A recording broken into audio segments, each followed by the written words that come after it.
Jack had always dreamed of running the family ranch. It was the pride of his grandfather, Henry, a man known for his strict rules and deep love for the land. When Grandpa Henry passed, Jack thought he had finally inherited the ranch. But Olivia, his older sister, had other plans. She had her eyes on the property from the day Grandpa mentioned it in his will.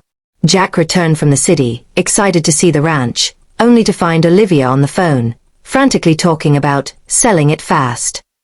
"What are you doing?" Jack demanded, his voice echoing in the old barn. Olivia smirked. "You wouldn't understand. I'm making sure we get the best deal. Don't worry, little brother." Jack felt a cold knot form in his stomach. "Little brother?" he asked, narrowing his eyes. "The ranch was left to me, Olivia.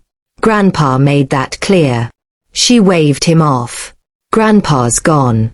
It's just property now. Money talks, Jack."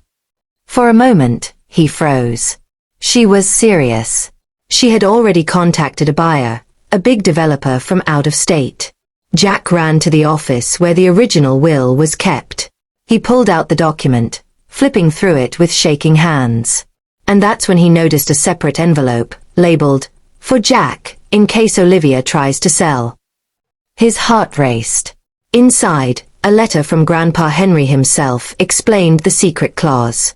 It read, "The ranch shall never be sold outside the family unless both heirs agree. Any attempt to sell by Olivia without Jack's consent is void, and she will forfeit her inheritance." Jack grinned. This was the moment he had waited for. Olivia came running into the office. "Jack, don't even think about stopping this deal. The developer is ready." Jack calmly held up the letter. "Oh, I'm not thinking. I'm just reading Grandpa's instructions." Her face turned pale. You can't do that," she shouted. "I can and I will," Jack replied, his voice steady. He called Mr. Thompson, Grandpa's old lawyer. Within an hour, Olivia received a call. "Ms. Olivia, according to Grandpa Henry's will, your attempt to sell the ranch is null and void.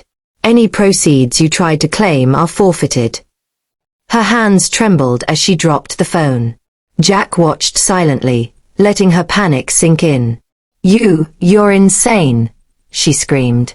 "I'm just following Grandpa's wishes," Jack said softly. Her face twisted in anger and disbelief. "You can't do this. I'm your sister." Jack shook his head. "Family doesn't mean breaking the rules. Grandpa trusted me with this land. That's all that matters." She tried to storm out, but the lawyer appeared at the door. "No, Olivia. You have no legal right here. The ranch belongs to Jack, and any attempt to sell it outside the family is illegal." She sank into a chair, stunned, realizing she had been outsmarted. Jack walked over to the window, looking out at the sprawling fields of the ranch. The horses grazed peacefully, oblivious to the chaos inside the office. He smiled, feeling Grandpa Henry's spirit guiding him. "You really shouldn't have tried to sell it," Jack said quietly, almost to himself. Olivia said nothing. Her dreams of quick money had crumbled. From that day on, Jack took over the ranch, restoring it exactly as Grandpa had envisioned. He worked tirelessly, respecting the land and honoring his grandfather's memory. Olivia never tried to interfere again. And whenever she looked at the ranch, she remembered the moment Grandpa's secret clause made her scream, and how she had lost the chance to betray her own brother. Jack finally felt at peace, running the ranch just like Grandpa Henry would have wanted.